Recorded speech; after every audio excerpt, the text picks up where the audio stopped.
హిమాలయాల లోతుల్లో ప్రపంచానికి తెలియని ఒక రహస్య గ్రామం ఉందని పురాణాలు చెప్తున్నాయి. అదే శంభల. అక్కడే కల్కి అవతారం జన్మిస్తాడా, లేక ఇది కేవలం పురాణగాథేనా?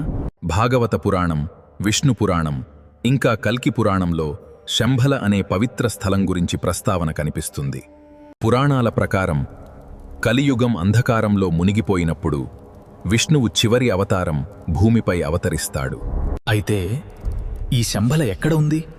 భారతదేశంలోనా, టిబెట్లోనా, లేక ఇది మరో లోకానికి ద్వారమా?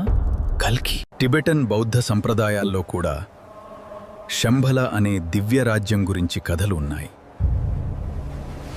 అక్కడ ఒక మహాయోధుడు భవిష్యత్తులో ప్రపంచాన్ని చీకటి నుండి రక్షిస్తాడని వారు నమ్ముతారు. ఇప్పుడు ప్రపంచాన్ని చూస్తే పురాణాలు చెప్పిన కలియుగ లక్షణాలు ఒక్కొక్కటిగా నిజమవుతున్నట్లే అనిపించడం లేదా?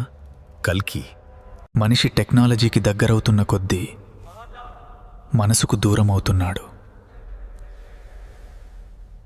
పురాణాల్లో ఒక శ్లోకముంది. శంభల గ్రామంలో విష్ణు యశస్సుని ఇంట కల్కి జన్మిస్తాడు అని. విష్ణు యశస్సు అనే బ్రాహ్మణుడి కుటుంబంలో ఒక దివ్య శిశువు జన్మిస్తాడని చెబుతారు. కల్కి ఆ శిశువు సాధారణ మనిషి కాదు, యుగాన్ని మార్చడానికి వచ్చిన శక్తి.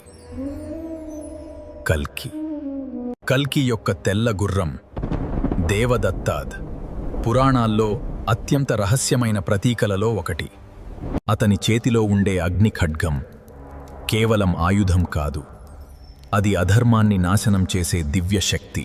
కొంతమంది శాస్త్రవేత్తలు కూడా శంభల నిజంగా ఒక గుప్త నాగరికత అయ్యుండొచ్చని భావిస్తున్నారు. మరికొందరు అది భూమిపై కనిపించని ఒక అధునాతన ఆధ్యాత్మిక లోకమని చెబుతున్నారు. అయితే అసలు ప్రశ్న ఏమిటంటే, శంభల నిజంగా ఉందా, లేక అది మనిషి ఆత్మలోని దైవత్వానికి ప్రతీకమా?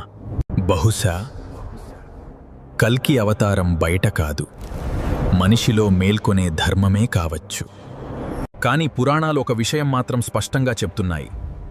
అధర్మం పరాకాష్ఠకు చేరినప్పుడు కల్కి తప్పకుండా వస్తాడు. అప్పుడు మళ్ళీ ధర్మం నిలుస్తుంది, మానవత్వం పునర్జన్మ పొందుతుంది. శంభల గురించి ఇంకా భయంకరమైన రహస్యాలు తెలుసుకోవాలంటే ఈ సిరీస్ను తప్పకుండా ఫాలో అవ్వండి.